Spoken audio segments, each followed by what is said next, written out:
Buenas tardes con todos. Antes que nada, pedirles las disculpas por la demora en iniciar este bloque. Tuvimos unos problemas técnicos.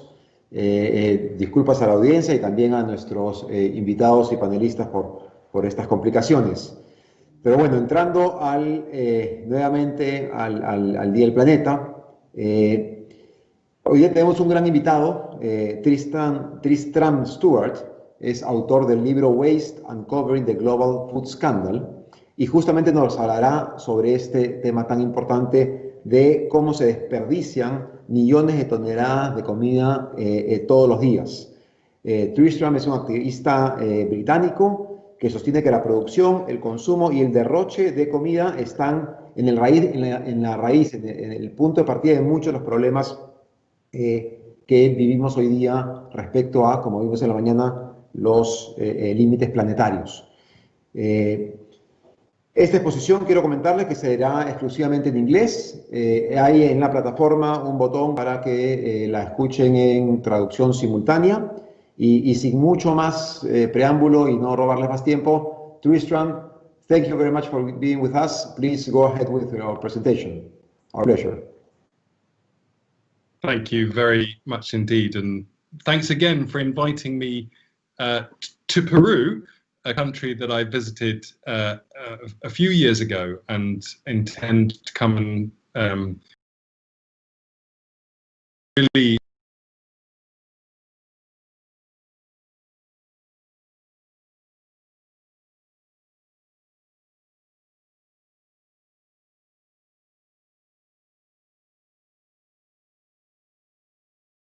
in this lockdown era. It's wonderful to be back in the country, even if I'm sitting here in England. I feel myself to be with you. I'm gonna start by talking about my favorite word. My favorite word in English is companion, and the beauty of this word is that you have the same word in Spanish, compañero. It's cognate, la compañía.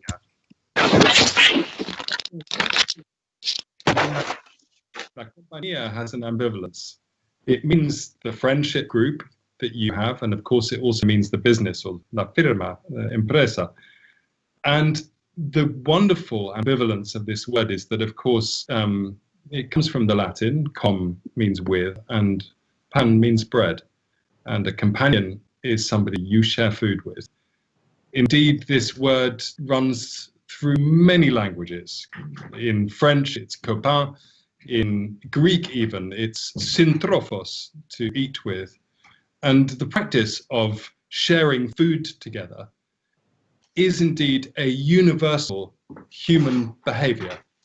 It is found all over the world in every human society, that sharing food is society. Indeed, it's not just a human behavior, it is a great ape behavior. It is found in our closest animal relatives, the bonobos, the pygmy chimpanzees, who will proactively go and find other bonobos to share their food with rather than waste it. They particularly like sharing food with strangers. They'll select a stranger over and above a friend to share their food with.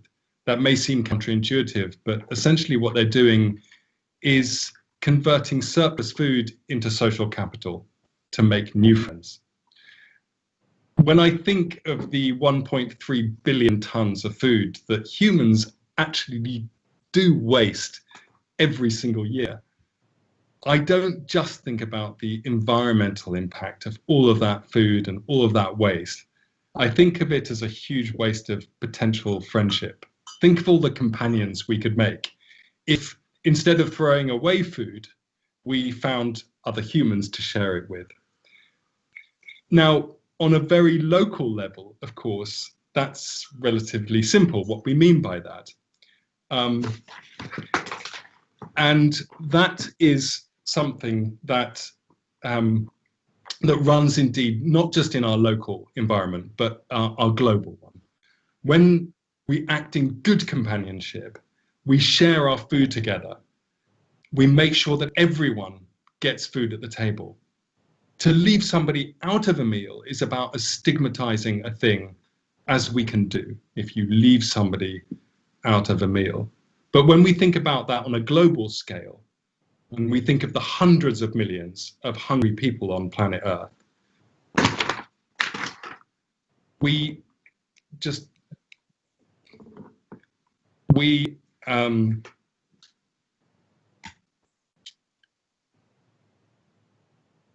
see that the food system has broken companionship. Indeed, we see bad companionship all around us, not just in our own countries and also globally. We see a food system that leaves many people hungry, leaves many people out of the feast.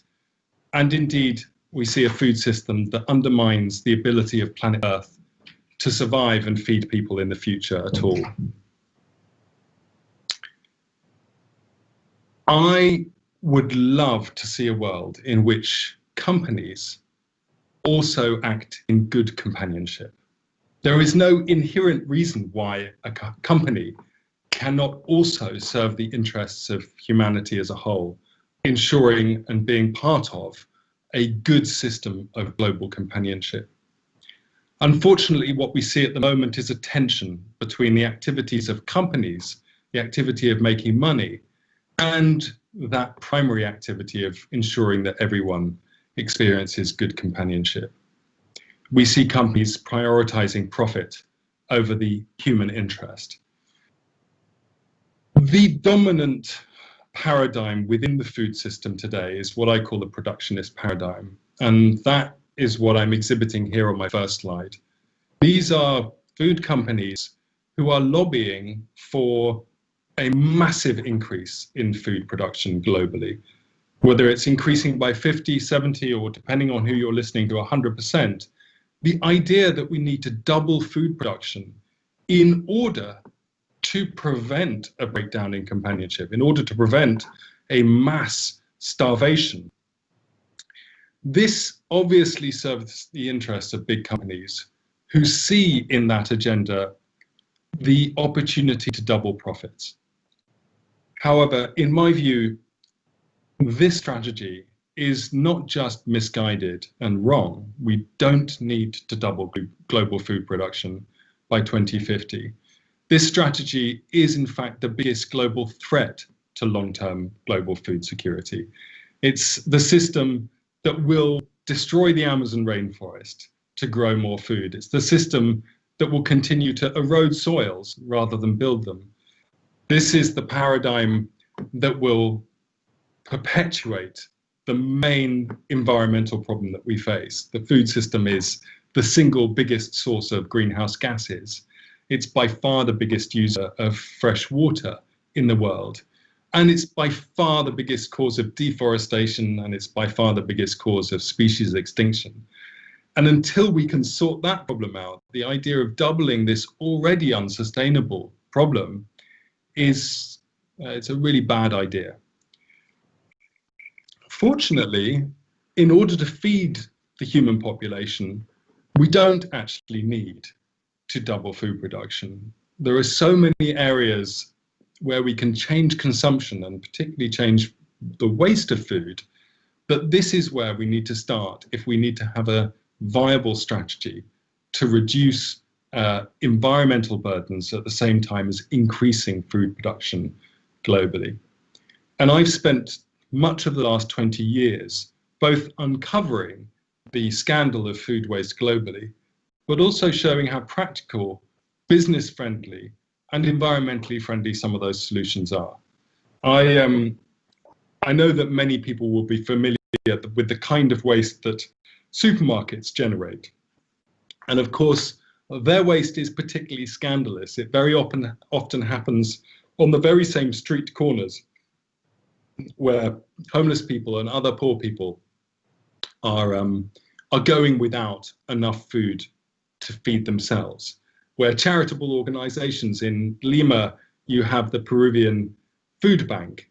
And when I was in Lima and seeing that the many hundreds of thousands of very hungry people, millions of Peruvians who are hungry, including 500,000 children, are are being left without food, even while supermarkets and other big food companies throw away good fresh food. I'm delighted also to know, and perhaps to have had a small hand in creating the momentum, along with my friends at the food bank, the passage of the law in Peru that now encourages food companies to donate surplus food to that charity to feed hungry people. So I've seen enormous, a transformative approach to the redistribution of food, not of course just in Peru, but globally. We've seen laws, increasingly ambitious laws, pass around the world, and tax incentives for food redistribution, as well as, and I would argue most importantly, the cultural expectation that supermarkets and other food businesses should donate surplus food in order that it gets eaten by people who need it rather than destroying it. That is good companionship. That is people coming together and ensuring that everyone gets something to eat at the feast, that we're not going to leave people by the wayside when we could help them. So that is really encouraging. And the last 20 years have been almost a tidal wave of change on this issue. We've seen food waste go from an almost completely neglected issue where companies swept it under the carpet, countries didn't have any policies to tackle it, and it was really ignored by the international institutions. Now food waste is universally recognized as a global priority. We even have a UN Sustainable Development Goal, the goal 12.3, of which I am an official UN champion. That is the goal to halve food waste by 2030. And the United Kingdom, I'm proud to say, as a result of a very vibrant civic society movement to tackle food waste, in collaboration also with the government and with the food businesses, we are the first country to get halfway towards that Sustainable Development Goal target of halving food waste. So we're showing in measurable terms that we can have a significant impact on food waste, and particularly on the environmental impacts of food production through tackling this most egregious of environmental problems. But we're a long way from solving the problem. As my research took me up the supply chain, I found greater and greater quantities of food waste. In fact, the food wasted by supermarkets turned out to be just the tip of the iceberg. And of course, it's very visible. And of course, we should focus on making sure that those businesses do what they can. But when we get up to the production stage, we find an incredible amount of food, perfectly good food, that's going to waste. This photograph was taken in Peru 4 or 5 years ago when I was researching the agricultural sector, in particular, the export of fruit and vegetables from Peru to countries like my own, where the supermarkets, and indeed this grower was growing these tangelos for a UK supermarket, Morrison's, and the supermarket had a zero tolerance on any cosmetic imperfections, such as the ones that you can see being pointed out here. And if you're having difficulty seeing the skin blemishes on these tangelos, that's the point.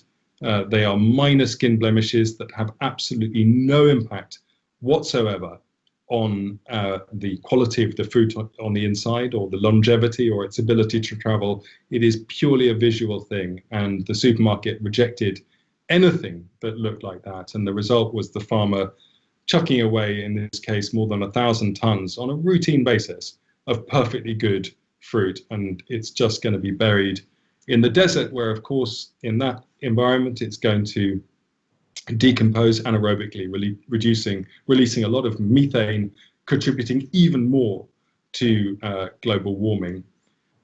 It wasn't just tangelos. I went and saw the famous asparagus plantations in Peru on the west coast, and found mountains of perfectly good asparagus. I grow here asparagus here in the UK, and I would have been very proud of most of what I saw being thrown away, but I was shown by the growers that we Europeans and Americans dislike anything that's got a kind of funny curve on it, or is too thin or too fat. and most of that is left just to lie on the ground and rot. And at the best case scenario, if it gets to the pack house, it might get to some cattle who'll eat it. But it's a colossal waste of resources, in particular, if you think about all the irrigation that goes on, the boreholes that are going deeper and deeper into the Peruvian water table, leaving other farmers without enough water to grow their crops. And you think about all the food that is wasted, that's embedded water, that's a waste of that most precious of resources. These were onions that I found being rejected again because they didn't comply with the standards of the American importer of these white onions. And of course, Peruvians much prefer the dark red onions. These white onions are not to the local taste. And so they were being wasted. Bananas, of course, are consumed widely in Peru, but those grown for export, again, need to meet these very strict cosmetic standards, and things that don't meet it get left in big piles. And of course, they are, to some extent, reclaimed and sold on local markets. But a lot of stuff, like this truckload of bananas here, are sold to pigs, including these wonderful Siamese twin bananas. I always find this particularly tragic. I love when you find two bananas stuck together like that. I think of it almost as a romantic thing. You can imagine eating this with your partner on Valentine's Day, and each getting a bite of this double banana. It's nature's 2-for-1 offer. Nature came up with a 2-for-1 offer, or in this case 3-for-1 offer, well before supermarkets did. And I see this waste absolutely all over the world. So when I think about this word, la compañía, and I think of the companies that are involved in this kind of waste, whether intentionally or just because they're part of a system that they can't avoid, I want to remind everyone that the whole basis of having a company is to exercise companionship, is to bring people together to share food. And I would invite any company who is on the journey towards a sustainable agenda, any company that is considering tackling its food waste or well on the way towards doing so, at every stage the question is, are we exercising good companionship here? If we're contributing to deforestation, unnecessary soil erosion, species extinction, pollution, or food waste, that is an act of bad companionship. That is leaving people out. That is not in good companionship with either fellow humans or indeed of Mother Nature. I've tried to combine both hard-hitting exposés of the kind of waste that I've just been showing and a critique of the companies and the government policies and indeed the individual consumer practices that lead to this food waste. I've tried to combine that hard-hitting critique with something inspirational, something engaging. And I really would encourage anyone active within the food system to remember that the best way of changing people's food habits and changing their minds and changing the policies and the behaviors is to lead with people's stomachs, is to convince them through the delicious food that is currently being wasted, and to do it in an inspiring and engaging way. So I've always set up these massive meals for 5,000 or more people with food all gathered in from places where, as you've just seen, it's being wasted, and to turn that tragic problem into a delicious, tasty, nutritious solution. Feeding the 5,000 is an event that I've taken with the organization that I founded some years ago called Feedback, all over the world. We've taken it to 50 cities and launched national movements.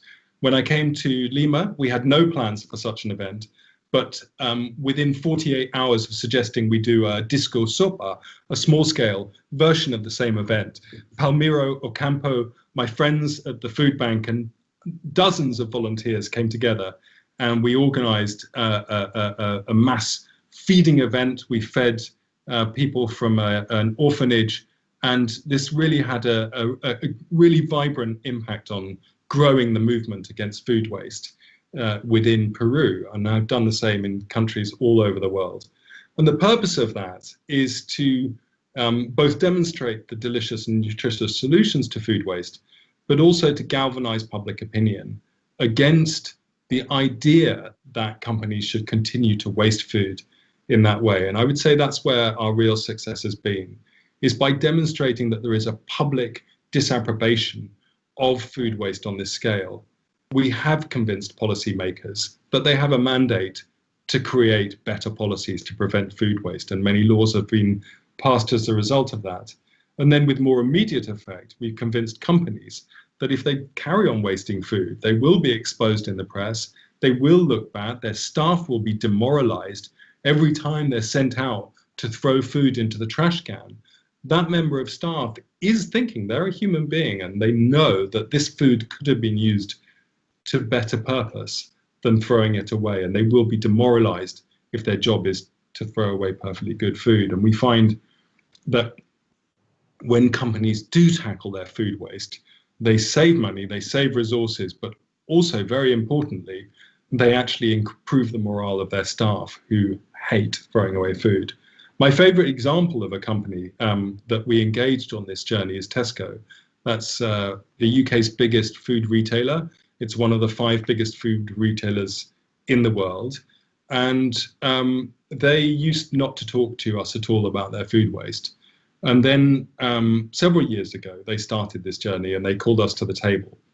I had been doing research in Kenya at the time, and I had been to see where the green beans that Kenyans grow for European supermarkets were being grown.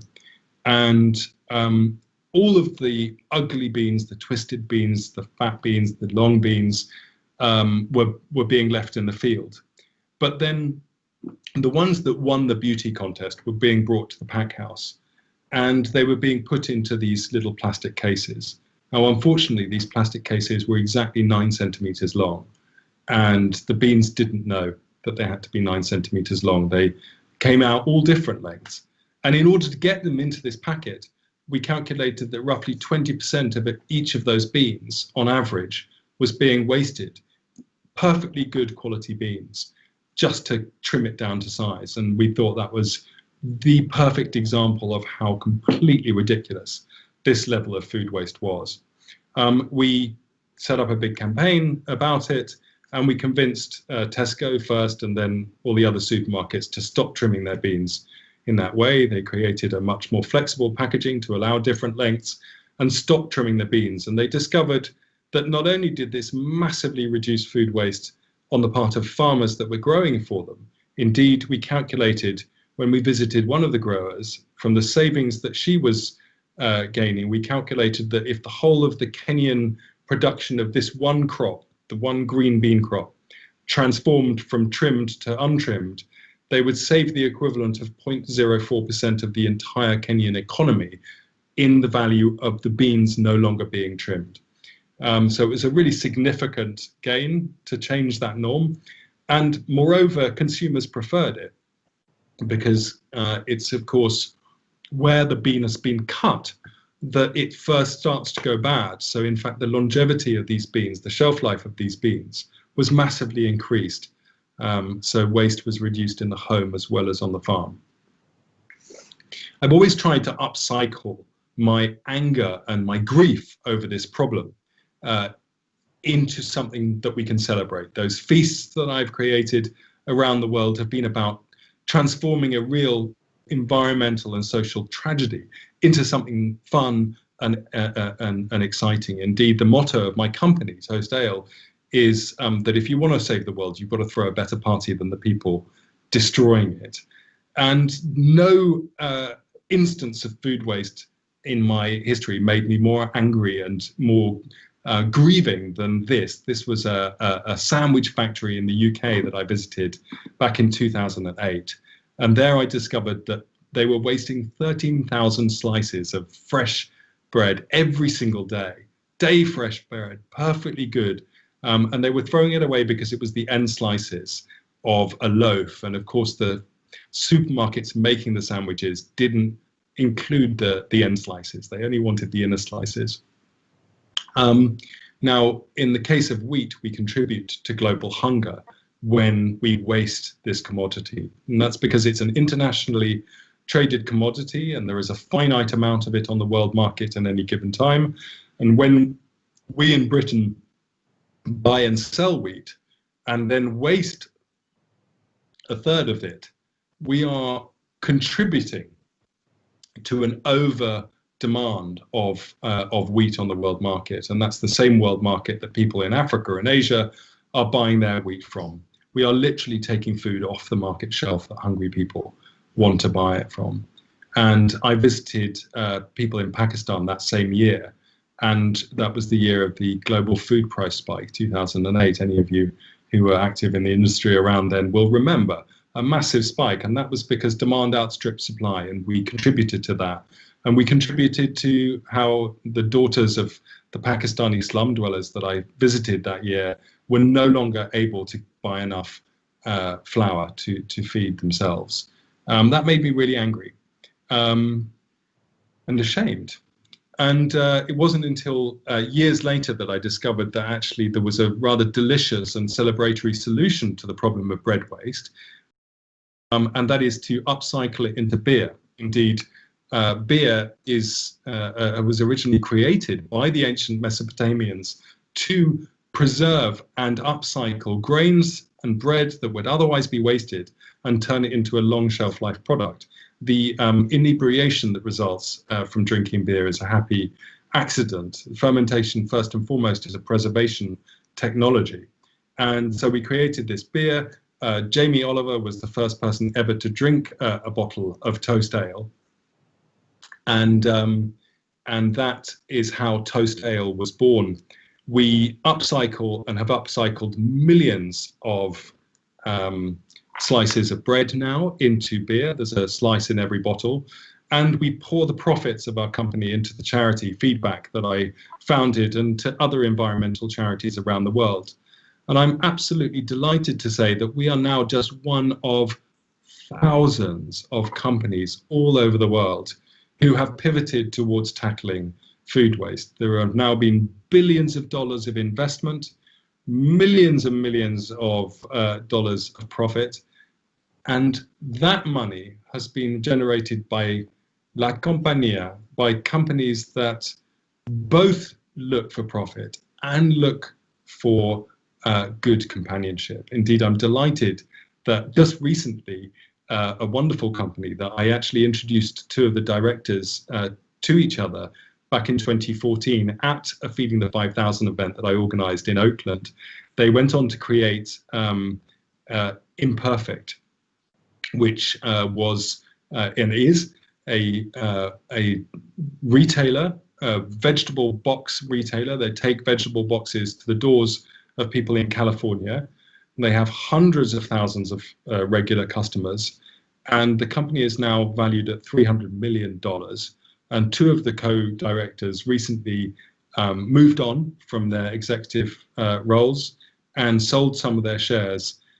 And I literally never have to work again. Of course, they will work again because they're mission driven, but they have made a stupendous amount of money for themselves and their shareholders, as well as being dedicated entirely to saving food and preventing it from going to waste. And like I say, this economy is one that is growing. It's growing very, very rapidly. And for me, is the perfect representative of good companionship. Of course, the mainstream food system continues as it does, and the trajectories are bleak. And I have to tell you that alongside my hope, I do see a very strong likelihood that by the end of the century, the food system will quite literally have cooked the planet. The vast majority of species that exist on Earth today will have gone. Indeed, in my own lifetime, half of wildlife has been killed, and most of that has been at the hands of the food production system. I see the likelihood of very extreme climate change, a threat to localized food production, and I see a real danger for much of what we really value in civilization. And I think our ability to tackle that problem will be decided by ability to tackle the problem of the food system. Because in fact, the food system is our biggest problem, but it can be our biggest friend and our biggest solution. We already know how to do farming.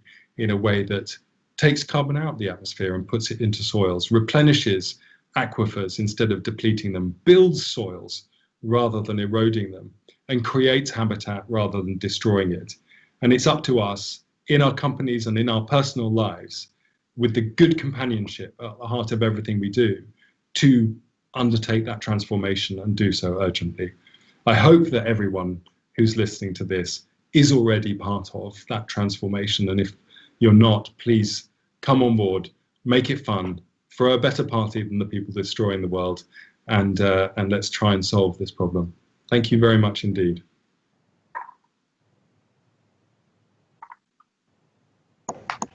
Thank you very much, Tristram. Great presentation, and thank you for sharing with us these many real examples of how companies have really transformed into using the waste and turning it into a better world, but also in profits for the company.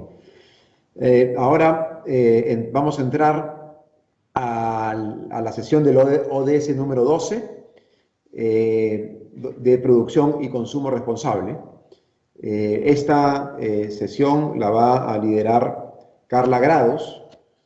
Carla Grados es una amiga de la casa, fundadora de Cunan, ahora está desde Oxford. Así que Carla, bienvenida.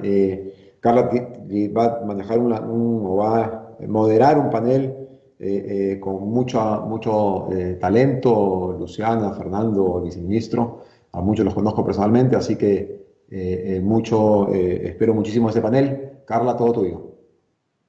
Muchísimas gracias, Aldo, por esa introducción, y gracias también a Tristram por una espectacular presentación desde el punto de vista de la alimentación, pero en realidad que demuestra lo necesario que es tener esta transformación. Es un gusto para mí presentar a un panel que nos permitirá conocer la perspectiva de los distintos sectores involucrados en una transformación necesaria, como mencionó Tristram, de lo que son las bases de la economía mundial, ¿no? La producción y el consumo, hacia formatos más responsables y más sostenibles. Y para este panel nos van a acompañar Fernando Zavala, el CEO de Intercorp, Luciano Olivares, CEO de Boost. Tristram Stewart se vuelve a unir al panel, ya lo conocen, es autor, conferencista y activista contra el desperdicio de alimentos, y el viceministro de MIPE e Industria del Ministerio de Producción, Wilson Fallen Lara. El ministro de la Producción, José Antonio Salardi, se ha excusado de estar presente por comisión de servicios en el Consejo de Ministros, pero está seguro del éxito de este evento, sobre todo por su trascendencia temática. Ahora sí, antes de iniciar el panel, les quiero comentar que cuando yo converse con Tristram lo voy a hacer en inglés, entonces no se olviden que pueden elegir la opción de traducción simultánea en la plataforma si es que lo quieren escuchar en castellano. Antes de iniciar, tenemos una exposición de 10 minutos a cargo del viceministro de MIPE e Industria, así que por favor, viceministro, adelante y por favor con su presentación.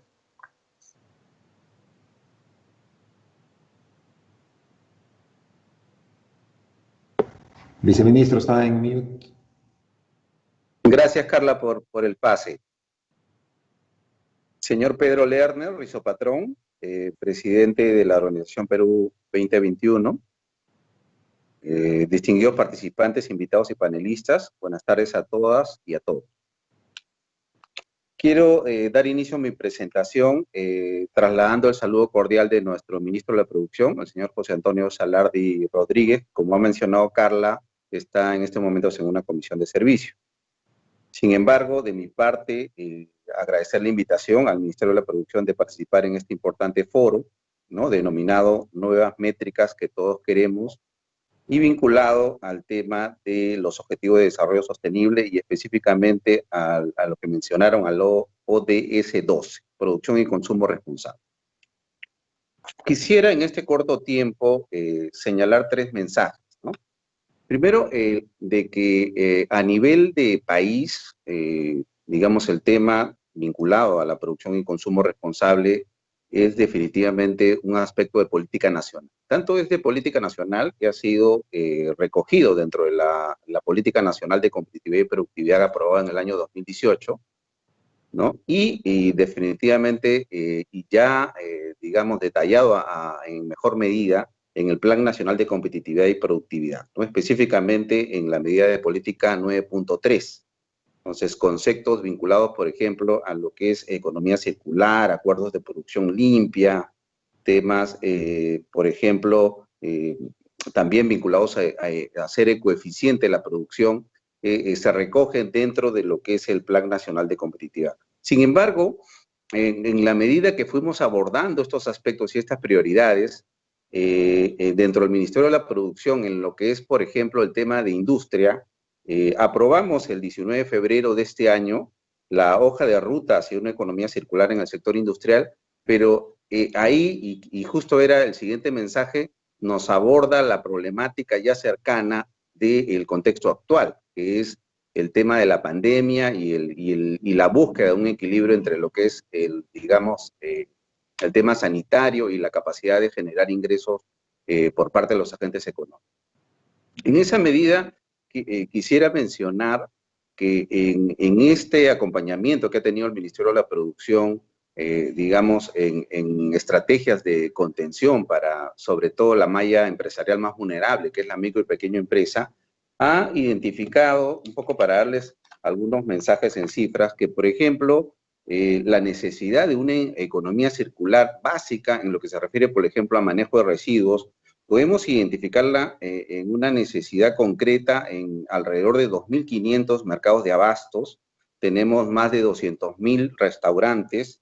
En lo que es manufactura, por ejemplo, tenemos más de 8.500 empresas de cuero y calzado, 40.000 empresas o microempresas de textil confecciones, tenemos 12.000 microempresas de madera y plásticos, 1.500 empresas de metal mecánica y alrededor de 500.000 bodegas a lo largo del país. Lo que queda claro es que definitivamente en estos, digamos, subsectores vinculados, por ejemplo, a mercado de abastos, que es un segmento que del lado del Ministerio de la Producción abordó, porque fue una actividad que se dejó abierta en la fase 0 de la renovación de actividades económicas, hay una necesidad concreta de un manejo de residuos. Esa presentación excelente que ha hecho Tristan nos da pues ese mensaje claro de una necesidad de conceptos como, por ejemplo, mantener el valor de los productos y materiales el mayor tiempo posible, considerar los desechos como materias primas secundarias, ¿no? Generando también beneficios económicos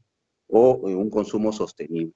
Y en esa medida es que desde el Ministerio de la Producción creemos que a pesar del contexto en que nos encontramos, es una oportunidad, digamos, relevante el hecho de incorporar ya temas vinculados a lo que es una producción y consumo responsable a pesar del contexto. Es una oportunidad. Y en ese sentido es que desde el Ministerio de la Producción y específicamente en el trabajo de la hoja de ruta que mencioné, se está trabajando, ¿no?, en la implementación de esta hoja de ruta. Y esta hoja de ruta, sobre todo, toma como referencia lo que se conoce como las herramientas empresariales de economía circular vinculadas a temas de producción más limpia, simbiosis industrial, al tema de nuevos modelos de negocio, y eso lo hemos aterrizado específicamente en algunos proyectos que estamos trabajando en lo que se refiere a cooperación internacional. Por ejemplo, tenemos desarrollo de zonas industriales sostenibles en el Perú, eso lo produce como ejecutor,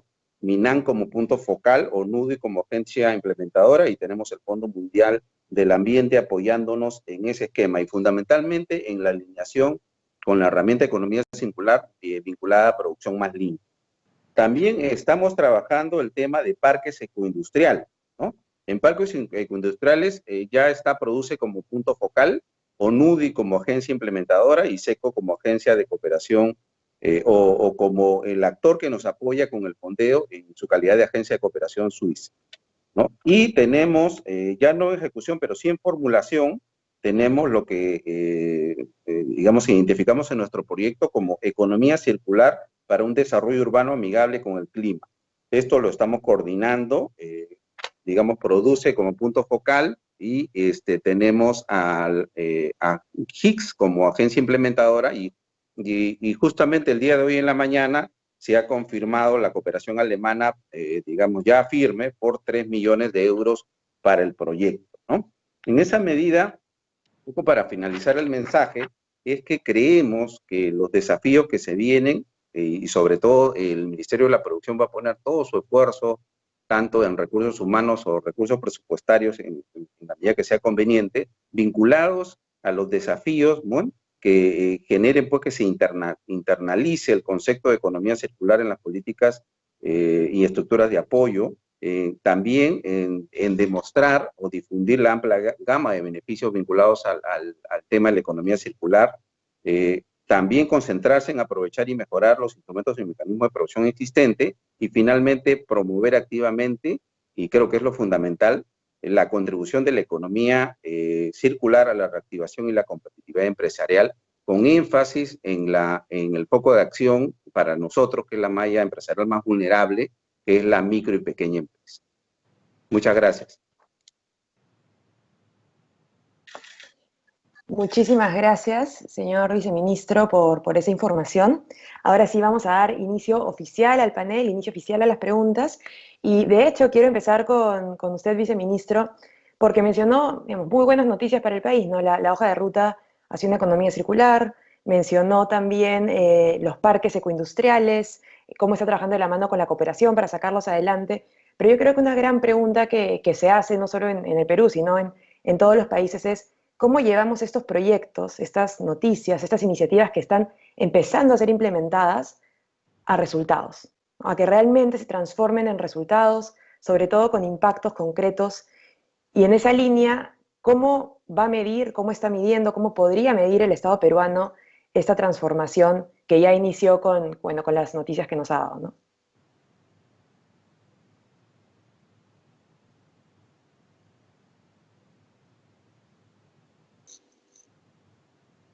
Sí. Sí, viceministro. sí, gracias, Carla, por la pregunta. Como lo mencioné digamos, en el preámbulo, definitivamente nosotros creemos que los segmentos a implementar este tipo de, digamos, de esquemas o apoyos internacionales que estamos teniendo, los estamos focalizando sobre todo, como mencioné, y sobre todo nos da la lección el tema de la pandemia en los segmentos más vulnerables. Es decir, nosotros creemos que esto debe implementarse y apoyar a su implementación por el lado de mercado de abastos, por el lado de bodegas, por el lado de restaurantes y por el lado de manufacturas, digamos que nosotros las mapeamos en 4 líneas, ¿no? Por el lado de cuero y calzado, textil, confecciones, metal, mecánica y el tema de madera y plástico, ¿no? Creemos que es una necesidad urgente, por ejemplo, el tema de la reutilización de las mermas en estas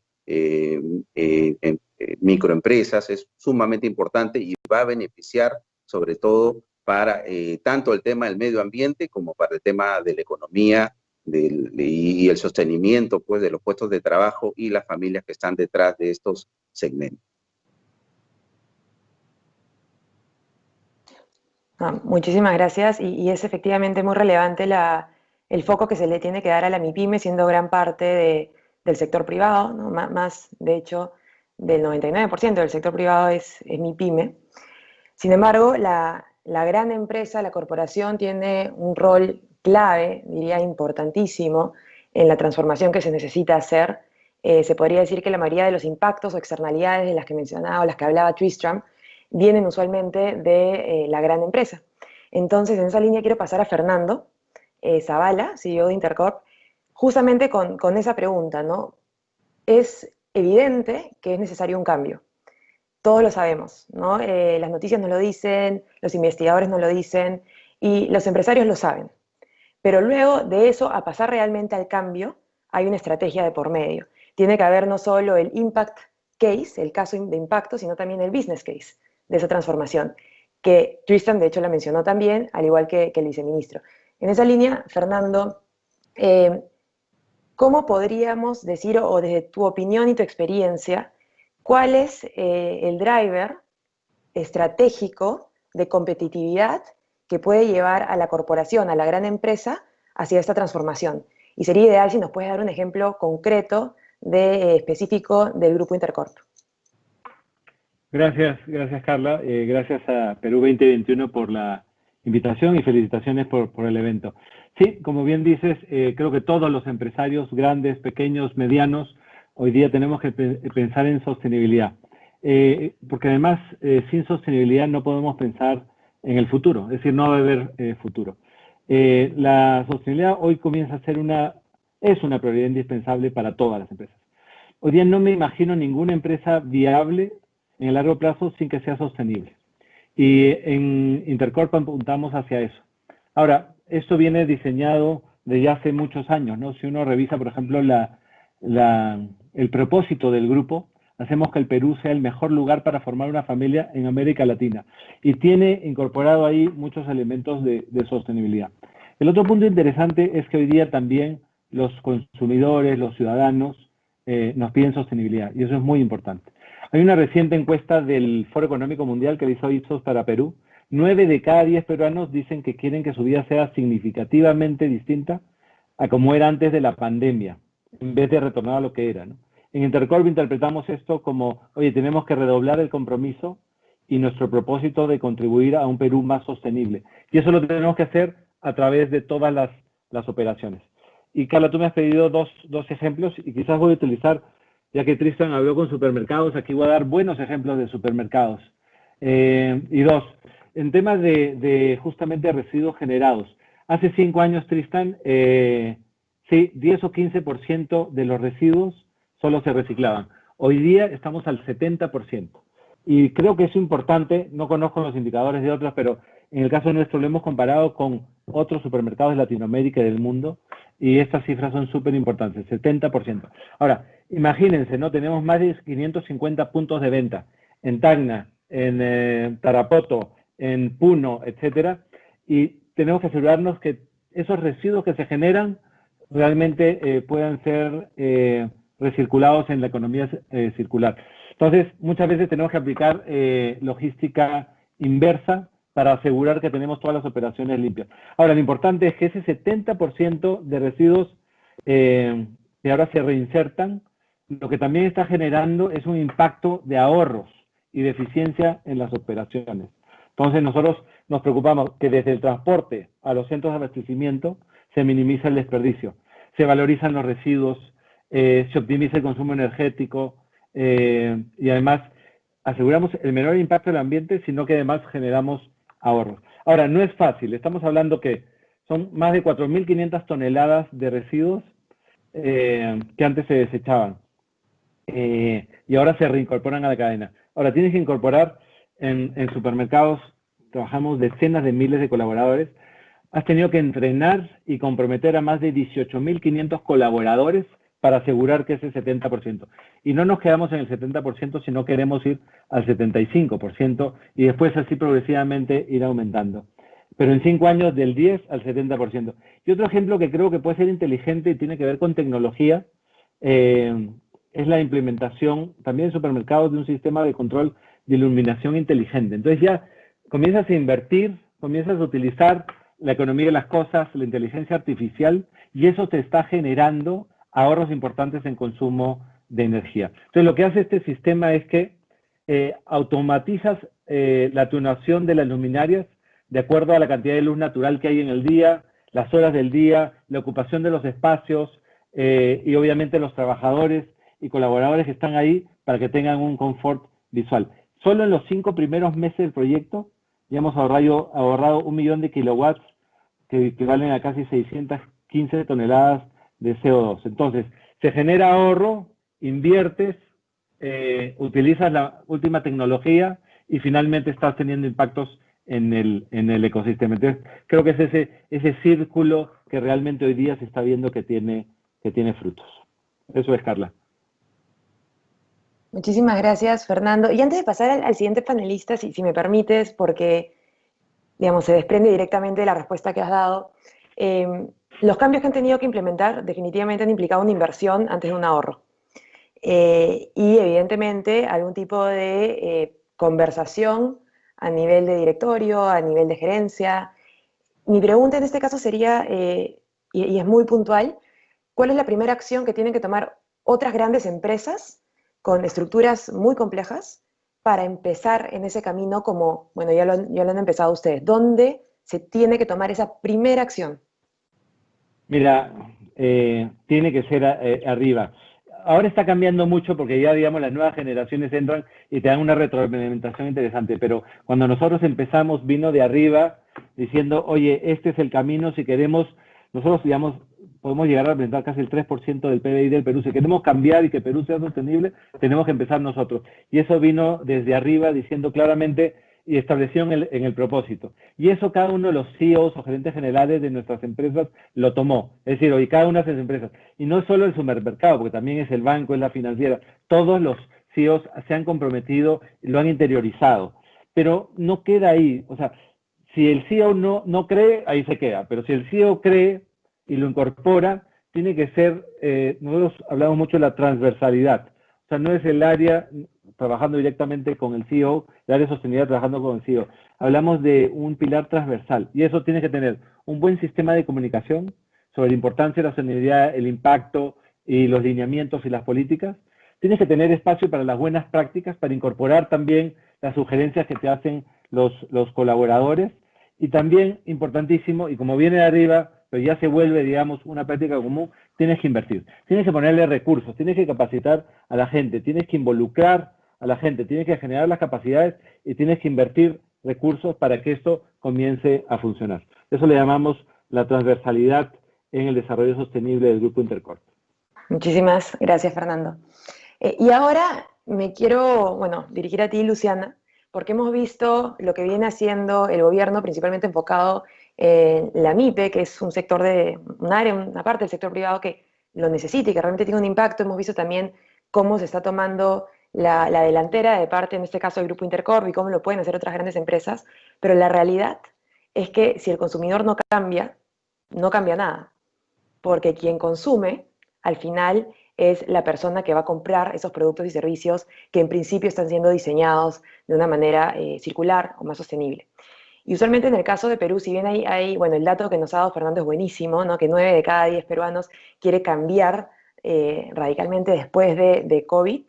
Si nos enfocamos puntualmente en consumo sostenible, en consumo responsable, las tendencias usualmente vienen del hemisferio norte hacia el hemisferio sur en consumo responsable, y el consumidor peruano suele ser un consumidor un poco más tradicional, ¿no? Es la verdad. Entonces, ¿cómo podrían hacer las empresas, y acá estoy hablando de todas las empresas, de las grandes, las medianas, las pequeñas, las micro, para hablarle a ese consumidor tradicional, hablarle sexy, para usar estas palabras, y hacer que realmente sea un aliado de, en este caso, el consumo responsable? Gracias, Carla, por la pregunta. Yo daría como 3 recomendaciones, ¿no? La primera es que hay que sacarnos de la cabeza o hablando o diciéndolo mejor, sacar de la estrategia que cuando hacemos algo profundo, hacemos algo responsable, hacemos algo bueno, nuestra comunicación tiene que ser por default solemne y a veces diría que hasta aburrida, ¿no? Yo me acuerdo que cuando era chica odiaba esta frase de las mujeres buenas van al cielo y las malas a donde quieran o algo así, ¿no? Y es malazo eso, ¿no? Y creo que nos pasa a veces a las marcas que pensamos que las buenas, pues sí, son como las lornas del grupo que deberían de hablar de manera lorna, ¿no? Y no tiene nada que ver con la realidad. Yo diría que las empresas buenas van a donde sea, van a donde quieran llegar. Y creo que la bondad es absolutamente sexy y nunca ha sido más sexy como ahora. Lo decía Fernando en las cifras que comentaba, y hay cifras que también nos demuestran que los consumidores no solo recomendarían y comprarían, sino también boicotearían una marca solamente por su postura. Entonces hay que entender de nuevo que toda esa creatividad que tenemos para generar pues estos sistemas sostenibles, estos productos sostenibles, servicios sostenibles, esa misma pasión y valentía tenemos que dedicársela también a la comunicación. El segundo tip que daría tiene que ver también con esta palabra, buena, ¿no? Y ojo con eso, ¿no? Porque también el propósito o hacer algo con suma bondad no puede, digamos, o no disculpa un mal producto, ¿ya? A veces nos pasa también, he visto algunos casos que en comunicación nos presentan cosas alucinantes, increíbles, buenas, pero al final el producto, están subsidiando desde la comunicación al producto. Entonces, el sexapil tiene que estar embebido en todo, ¿no? En la comunicación y, por supuesto, en el producto. Hay un ejemplo que a mí me encanta y es local, es una marca de ropa, se llama Pietà, es de un francés, me imagino que algunos de ustedes lo conocen, Thomas Jacob. Él llega al Perú hace unos años, lo trae Chanel, de hecho, y él se enamora de la labor que hacía una amiga en San Juan del Lurigancho y decide fundar Pietà, ¿no? Y hoy por hoy las personas que trabajan en Pietà son las personas privadas de su libertad. Entonces, hasta ahí dirías, qué loable lo que hace Pietà, increíble, qué bueno que pueda darle trabajo a las personas privadas de su libertad. Pero si los productos de Pietà no fueran increíbles, sexys, divertidos, y todos nos quisiéramos poner sus productos, no funcionaría. Entonces, a eso voy con lo importante de tener ambas cosas súper cohesionadas. Y el tercer pilar o tip que daría tiene que ver con esta palabra tan importante y es sostenibilidad, ¿no? Y tiene que ver también con la palabra favorita de Tristan, ¿no? Que es compañía. ¿Por qué? Porque la sostenibilidad va de la mano en dos aspectos. Por un lado, la sostenibilidad del mundo, la sostenibilidad de nuestro país, la sostenibilidad del universo, pero también la sostenibilidad de la empresa. Hoy, aquella empresa, y lo dijo Fernando, que no está pensando, ¿no? No está pensando en ello, no están pensando en sostenibilidad, no se está comprando un pleito para ayudar, contribuir desde alguna arista a la sociedad, no va a ser sostenible en el tiempo. ¿Por qué? Porque el consumidor le va a dar la espalda. Entonces, en conclusión, dejemos de pensar que portarse bien tiene que ver con ser los aburridos del grupo.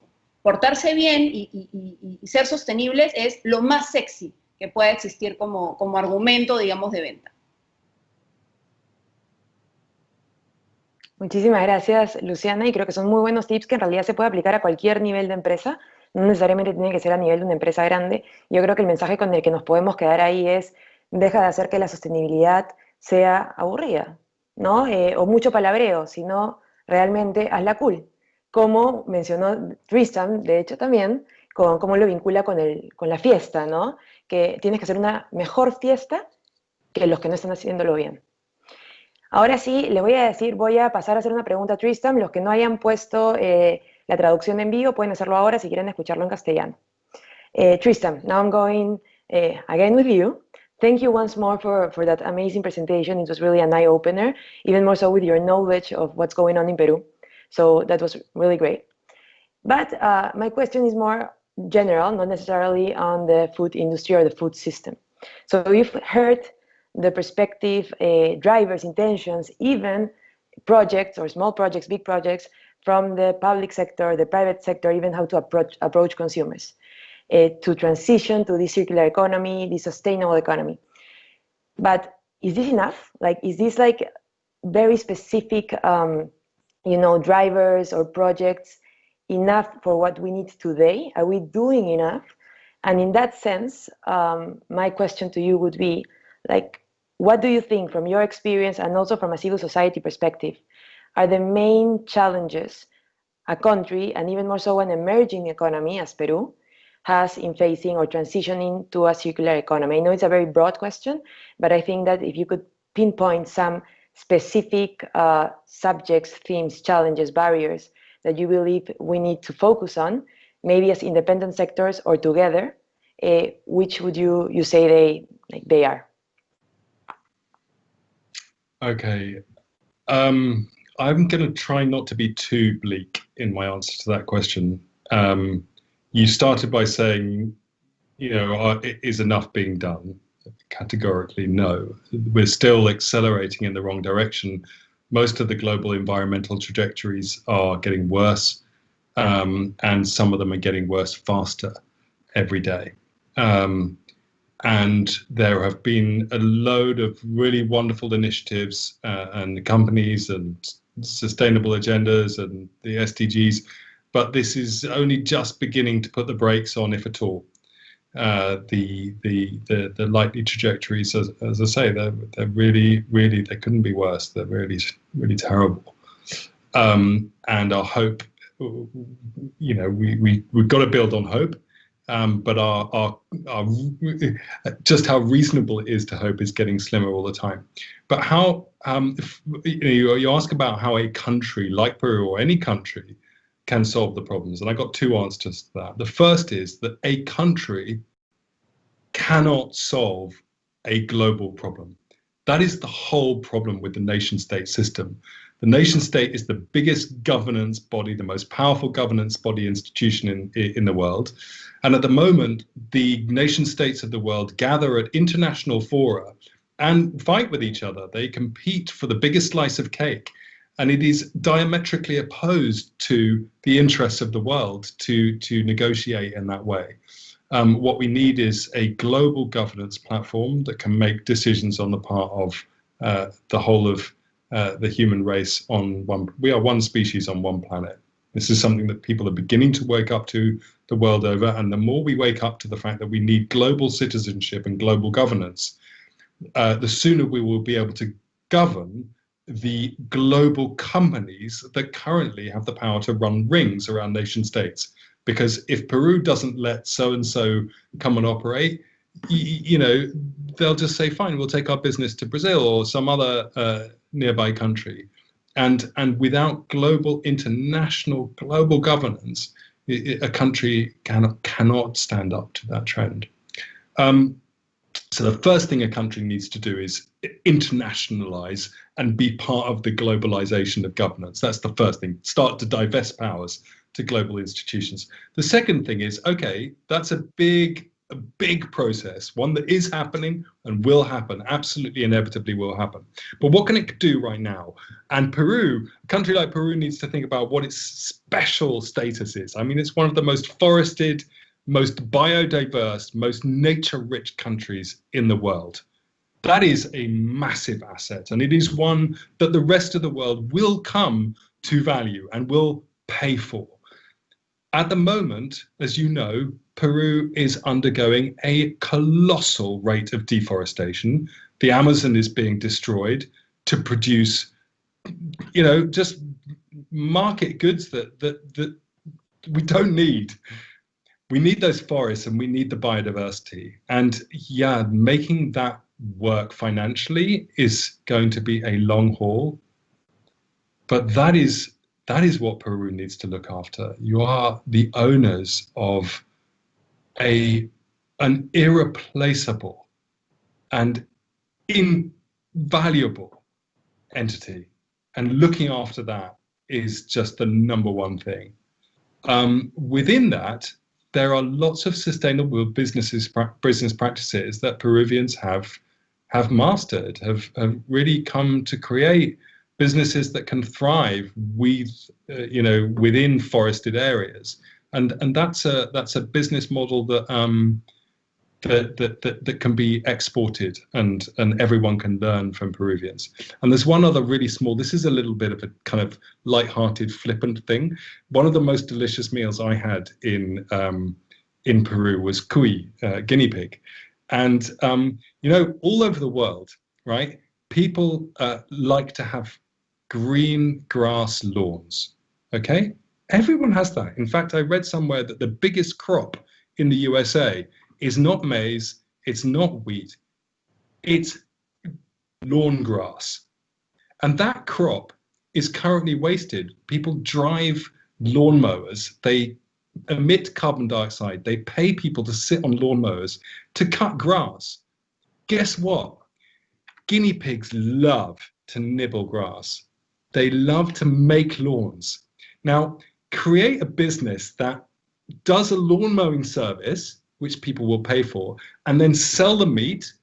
I mean, that is where I think Peru has a chance to go to the USA, colonize the biggest crop of the USA, serve all of those Latinos who presumably don't get guinea pig in America. You know, they all live there, they want to have guinea pig, and create a mega lawn mowing cuy meat business. That would be a cool enterprise. And anyone wants to go into that, I'm in. I volunteer myself as well. I think it's actually, I had never thought of that. It's a really great idea. Thank you for giving us that idea. So everyone that's hearing, you know, cambio al español, disculpen.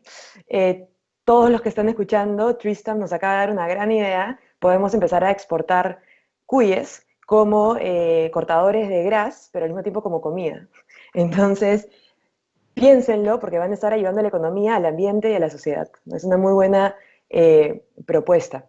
Pero gracias nuevamente, Tristan, por por enfocarte en lo clave que es internacionalizar y conectar con estas redes globales, multilaterales, etcétera. Y ahora voy a regresar con esa pregunta con el viceministro, pero antes de regresar, también quiero hacer hincapié en lo que mencionaste de ser uno de los países más biodiversos del mundo, ser, muchos nos dicen el mercado del mundo, porque tenemos tantos frutos, tanta biodiversidad que tenemos para, en realidad, para regalar, ¿no? Y hay veces que no lo apreciamos. Y es verdad también que hay muchos negocios que han aprendido a desarrollarse en esos ambientes, ¿no? En ambientes forestales sin degradar los bosques. Ahora, con esa premisa, regreso, viceministro, a usted. Nos ha dado, digamos, mucha información de cómo acercar a la MIPE a una producción más sostenible, que al mismo tiempo le ayude a ser más competitiva por las tendencias de consumo sostenible que hay. Y como mencioné en un momento, esto es clave. Pero, como mencionaba Tristan, es muy importante también que el Estado-nación, en este caso el Estado peruano, pueda internacionalizarse, y usted mencionó cómo están trabajando de la mano con ONUDI, con SECO, con la cooperación en general, para trabajar y sacar adelante estos proyectos. Entonces, la pregunta que tengo en concreto es, y sobre todo si quieren dar un ejemplo como los ecoparques industriales o cómo diseñaron la hoja de ruta, es básicamente cómo el Estado peruano está conectando con sus contrapartes en la región, en otras zonas o a nivel internacional, multilateral, para proponer estos proyectos y no hacerlo de manera aislada, sino de manera internacional y conectada y global con el mundo.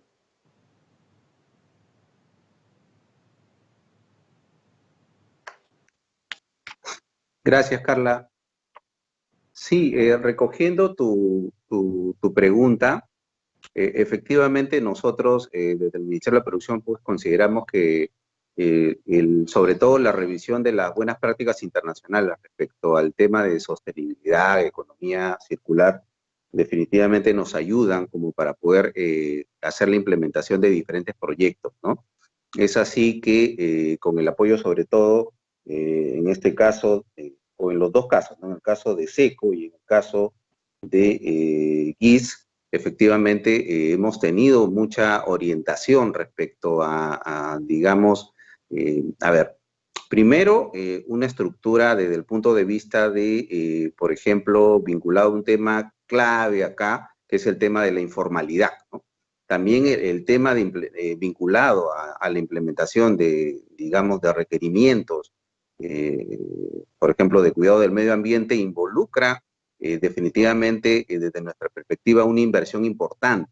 Y esa inversión importante, creemos que esa percepción, en realidad, dependiendo del tamaño, de la naturaleza de la empresa, pudiera no ser ese paradigma real, ¿no? Creemos que ese concepto pudiera aterrizarse, y por eso nuestro énfasis en el hecho de poder promover en la micro y pequeña empresa también la posibilidad de que pueda implementarse estos conceptos de economía circular, ¿no?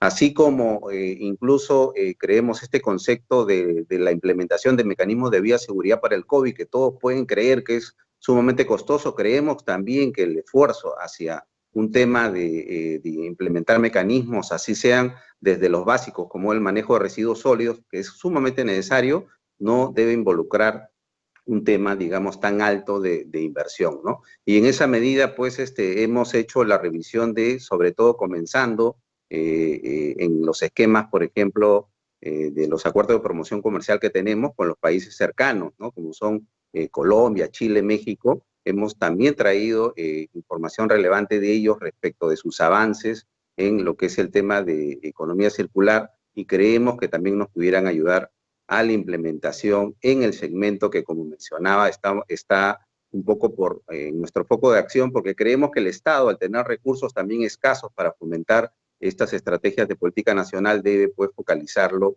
en donde efectivamente creemos que son los que más lo necesitan. Muchísimas gracias, viceministro. Y quiero regresar con otra pregunta, ya que lo ha mencionado.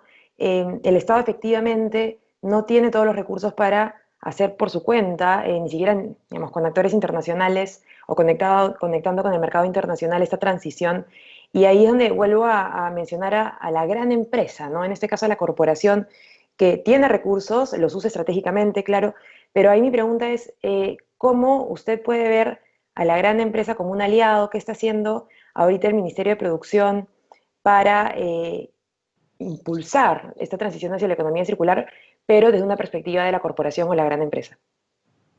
Sí, ahí efectivamente, si bien nosotros ponemos énfasis en la micro y pequeña empresa, definitivamente el hecho de poder priorizarlas a ella va alineado con lo que nosotros identificamos como cadena de valor. Es decir, el esquema de los clústeres. No, el ir y focalizar el beneficio también de una micro y pequeña empresa va en línea con, digamos, con fomentar el desarrollo y sostenibilidad de la empresa tractora. En el caso de una cadena de valor, definitivamente la empresa tractora es sumamente relevante y en esa medida también le damos su espacio, ¿no? El mensaje que yo daba es que la priorización de estrategias, por ejemplo, inclusive vinculadas a los temas, por ejemplo, de certificaciones que pudiera trabajar INACAL o el tema de los procesos, la mejora de procesos productivos, digamos, ecoamigables o sostenibles que pudiera trabajarse a través de los centros de innovación tecnológica, van en línea con aquellos actores que, como te mencionaba, de repente son los que más necesitan un apoyo concreto, ¿no? Y efectivamente, por el lado de la gran empresa, nosotros también creemos que todos los esfuerzos que pudieran realizar van a tener por nuestro lado el apoyo necesario, ¿no? Buenísimo, viceministro, muchas gracias. Y Fernando, con eso paso a ti. El viceministro acaba de decir que cualquier esfuerzo que tenga la gran empresa, bueno, va a tener el apoyo del ministerio. Entonces yo creo que es la oportunidad para que le digas al Ministerio de Producción, y si no es el Ministerio de Producción y no es el viceministro, al Estado peruano, ¿qué necesita la gran empresa para que el gobierno sea un catalizador de esas acciones que ustedes ya iniciaron? A ver, yo creo que hay varios mecanismos, ¿no? Uno, están las APPs, están las obras por impuestos, pero quiero hablar más de dos comportamientos que creo que son súper importantes para que exista ese trabajo articulado entre el sector público y la empresa, la gran empresa, ¿no?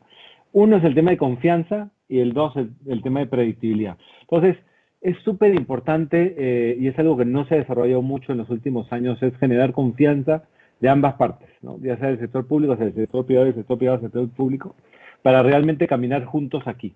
Y acá hay que reconocer, el sector privado está mucho más adelantado en términos de tema de sostenibilidad, de herramientas de sostenibilidad, de poner en práctica la sostenibilidad que el sector público. Entonces el sector público debería decir, oye, ¿cómo abrazo eso que está haciendo el sector privado adecuadamente? Entonces hay un primer tema que creo que tenemos que impulsar y es la confianza. El segundo tiene que ver con claridad y predictibilidad, ¿no?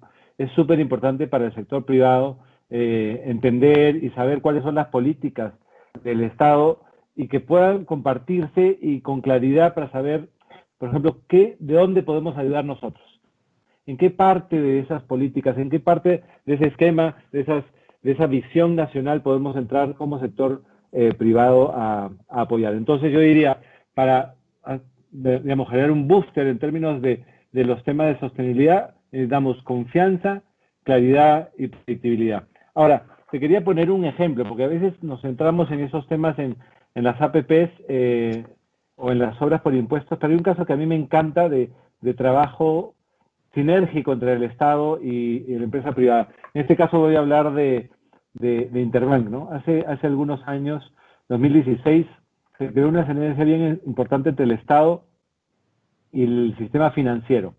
Entonces, se generó una iniciativa, Mi Vivienda Sostenible, no sé si te acuerdas, pero era como el Estado quiso generar, fomentar la infraestructura verde en el país. Entonces, para eso, Interbank tomó, digamos, este reto y lo que se hizo es trabajar con promotores inmobiliarios con el objetivo de que estos desarrollos incluyan atributos de sostenibilidad en sus proyectos, como uso de tecnología, gestión eficiente de residuos, estacionamiento para bicicletas, etcétera, etcétera. Entonces, había dos impactos importantes. Por un lado, oye, tenías tres impactos, ¿no? La sociedad, el medio ambiente, porque tenías, digamos, edificios más limpios.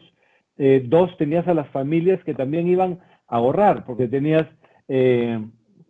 digamos, todo el sistema de iluminación, todo el sistema de reciclaje, etcétera, ya implementado en los los edificios. Y tercero, el Estado te daba este bono de mi vivienda que podía llegar hasta 5.000 soles. Entonces, realmente fue un trabajo sinérgico entre el Estado y el sistema financiero para promover vivienda sostenible, ¿no? En el caso de Interbank, para que tengas una idea, el primero que se hizo en el Perú lo hizo Interbank en Paseo Colonial, y ahí le dieron, se dio el primer crédito de mi vivienda sostenible. Pero hoy día ya tenemos 300 millones en colocaciones y más de 1.500 créditos. Entonces es un ejemplo clarísimo, muy aterrizado, de dónde pueden haber estas sinergias entre el sector privado y el Estado, y ojalá con confianza y con claridad podemos trabajar mucho más cosas juntos. Muchísimas gracias, Fernando, por ese ejemplo, efectivamente súper concreto, súper específico, y yo creo que abre la puerta para seguir conversando, viceministro, entre otros espacios en las distintas mesas que maneja Perú 2021, como la de acción climática, pero también hay una mesa por ODS para sacar y seguir promocionando este tipo de iniciativas que son claves para ser mucho más eficiente y llegar mucho más rápido a lo que se necesita.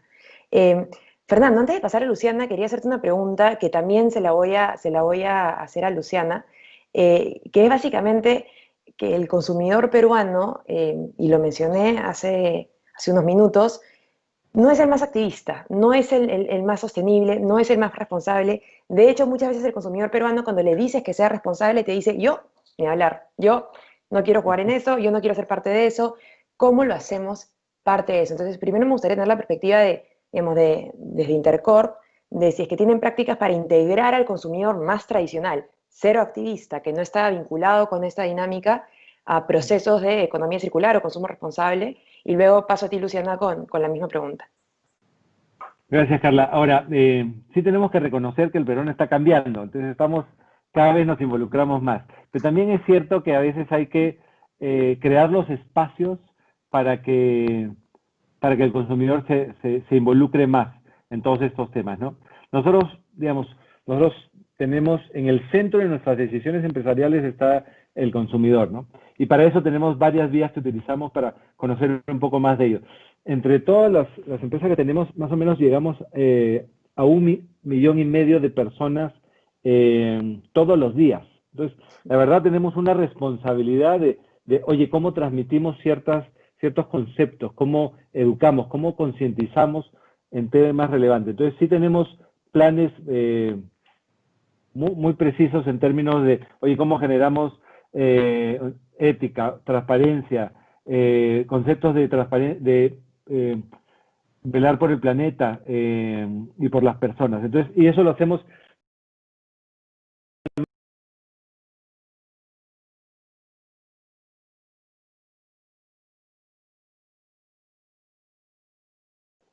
de influir permanentemente. Te cito dos ejemplos para seguir con los ejemplos que creo que lo impulsa, lo ejemplifica muy bien. Uno es un proyecto un programa que tenemos que se llama Perú Pasión, y es a través de nuestras plataformas, trabajamos con algunos clientes para que ellos puedan vender y posicionar a través de nuestras plataformas sus productos que tienen impacto social y ambiental. Entonces, vamos a decirle al consumidor directamente, oye, este producto tiene en la sociedad, está trabajando, por ejemplo, con poblaciones vulnerables o con comunidades. Entonces, esto se hace a través del programa Perú Pasión. Es una iniciativa que ya tiene 10 años en Intercorp Retail.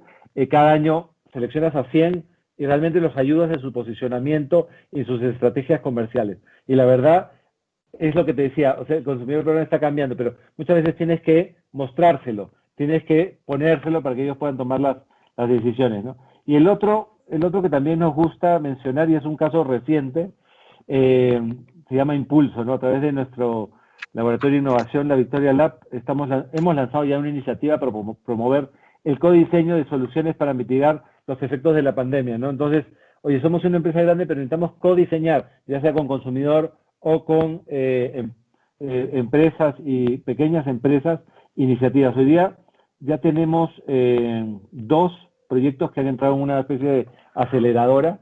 Uno es el seguimiento digital de pacientes COVID-19 y el otro estamos buscando una opción asequible de enfriamiento de alimentos para los sectores de bajos recursos, ¿no?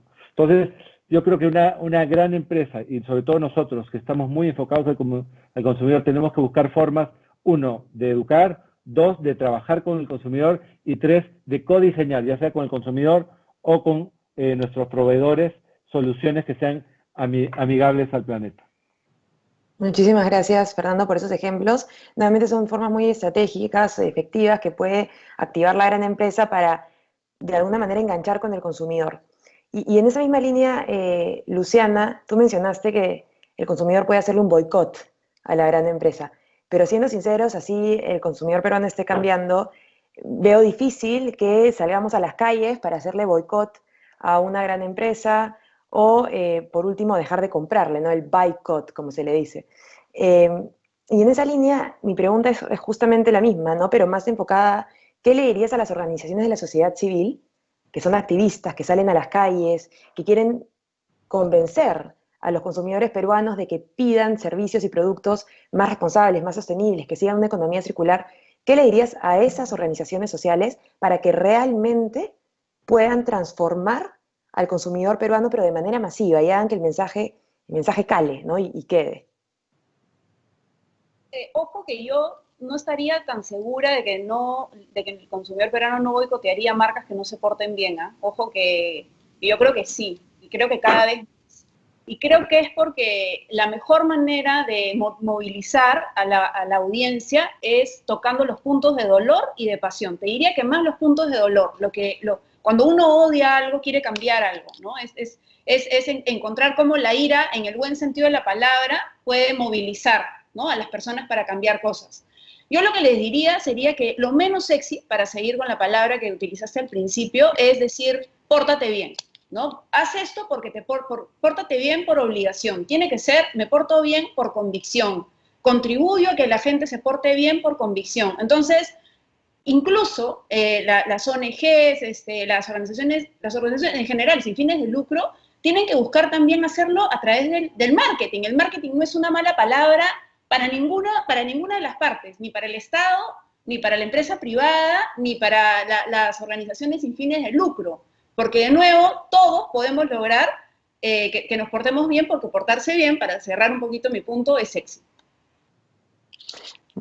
Súper punto, y de hecho extiende ese mensaje a todas las organizaciones sociales de la sociedad civil que nos están escuchando. Si pueden realmente conectar con el consumidor, enseñarles justamente cuál es el dolor, conectar con ellos y hacerlo sexy, háganlo, hagan bulla, hagan ruido. Yo también creo que el consumidor peruano puede hacer boicot, pero hagámoslo, ¿no? Saquémoslo a las calles y empecemos en todas esas redes de organizaciones sociales que estoy segura que nos están escuchando. Estamos con el tiempo, y me gustaría cerrar este panel con Tristan. So Tristan, I'm going back to you once again, and to close this panel. It has been actually an amazing panel, different perspectives, public, private, from a consumption view. But my last question is kind of a more philosophical question, if you want to say it like that. And it also connects a lot with what you said of connecting with other countries, or not thinking of ourselves as a nation state and competing with other countries, but actually working together to change this, because this is the only way, and we don't have much more time. So my question would be like different organizations and countries are advancing separately towards a more responsible and circular production. They are actually doing it. They have KPIs, information of how they are doing it. However, the problem is that they are competing against each other, and even against themselves in this process.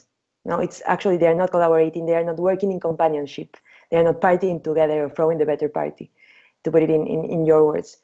How can we break these barriers between nation states, between organizations, between companies, even between NGOs, for a more collaborative approach to sustainable production, to circular economy? And with that, I would actually close the panel. Yes.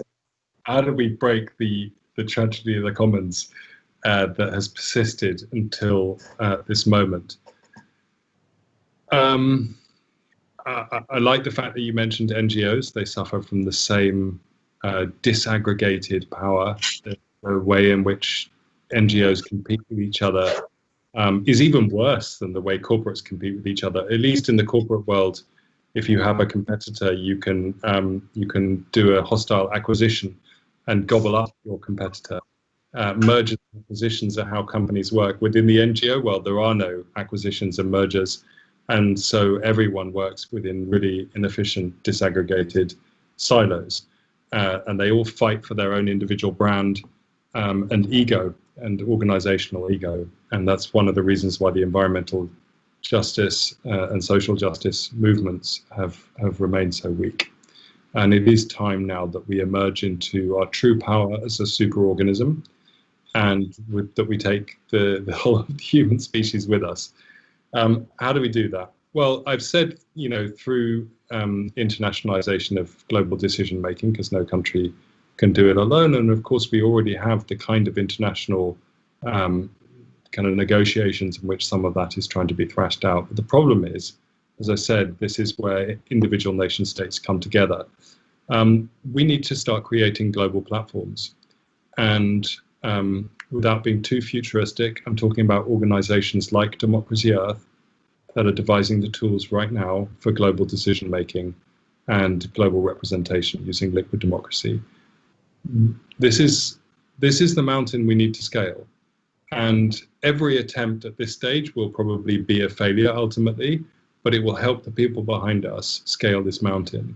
We need to start having a global democracy and a global decision-making process to reflect the interests of the whole of humanity. We can start doing that right now by recognizing that alongside being citizens of whichever nation state we're part of, we are also citizens of the world. And we owe everyone that shares this planet a duty of care, a duty of companionship. And when we think about our actions, we don't just think about what's good for us, what's good for our family, what's good for our village or town or country. We need to think about it as one of a 7.5 billion population of Homo sapiens on this one beautiful green and blue planet that is our home and gives us everything that we have. And that is a psychological, mental, cultural shift. It will be an economic one, and hopefully without too much, not too distant a future, we will have that global governance process. That's what we need to move towards. Thank you very much, Tristan, for that message. I think it's a key message, a really important one. And we have, well, here the private sector, the public sector listening to us, and also all the audience. And I think we can start moving towards that, even at an individual level, just like creating advocacy towards that goal. Y ahora sí, regresando al español y cerrando el panel, quiero agradecerle muchísimo a cada uno y a cada uno de ustedes. Viceministro, gracias por acompañarnos. Luciana, Fernando, Tristan, thanks again. Muchísimas gracias por este panel. Creo que es evidente que es necesario cambiar ya hacia una economía circular, involucrar a todos los sectores y sobre todo pensar en una democracia global. Y eso empieza en cada uno de nosotros, desde el sector público, mencionándolo en instancias como las Naciones Unidas, hasta empresas privadas en espacios como un Business Roundtable y, bueno, como ciudadanos haciendo activismo en redes, ¿por qué no? Ahora es nuestra principal herramienta. Así que muchísimas gracias nuevamente a todos los y todas los que nos han estado escuchando. Seguimos con el evento Perú Sostenible. Hasta la próxima. Hasta luego. Bueno, muchísimas gracias, Carla, Fernando, Luciana, viceministro, Tristram. Realmente espectacular. Creo que nos hubiésemos podido quedar tranquilamente un par de horas más conversando y conociendo las experiencias que ustedes tienen, pero el tiempo es tirano. Vamos a hacer un corto break de unos 10-15 minutos más o menos, donde tendremos el espacio Tincuy. Recuerda que el espacio Tincuy es para conectar a empresas con emprendedores sostenibles. Conecta muchísimo con lo que acabamos de conversar en este último panel y tendremos unos 15-20 minutos para eso.